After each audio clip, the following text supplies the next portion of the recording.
Okay, so yesterday we did a podcast on My Millennial Money around the future of the property market and what's happening in general because of the coronavirus and how it's affected so many people, and there's so much fear around there. So check it out in your downtime.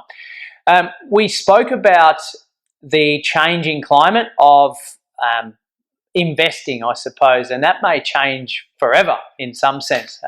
Overnight, we've just had a change in online auctions or the ability to attend an auction, the ability to attend open homes have basically been shut down by the government, which is obviously a sensible thing given the situation. But how does that change it from a property perspective?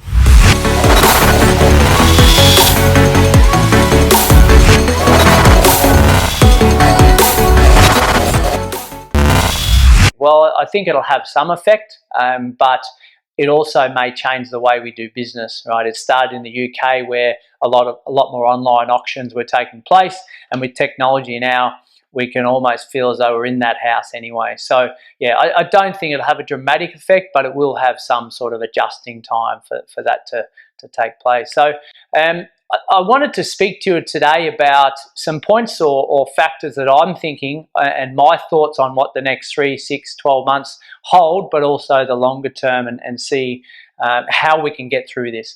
So number one, we need to stay normal, right? Now, what does normal mean in these times? Normal means trying to de-stress as much as we can. Now, if you're listening here and you've lost your job, or you're indirectly affected by some job loss, then yes, it's unfortunate.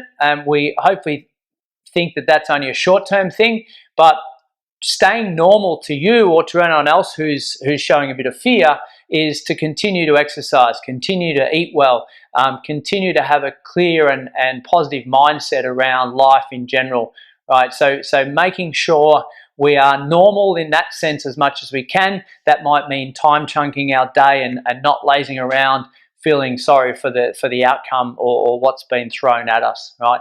Number two is keeping our eye on the long game, right? Now, what is the long game for you? First of all, you need to understand what it is, right?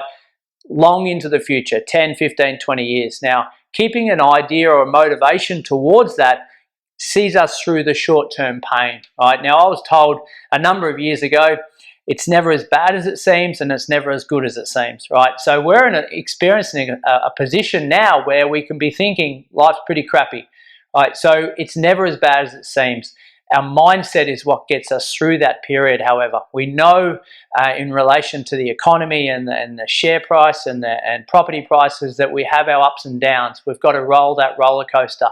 But to see ourselves through that period with a positive mindset is really key.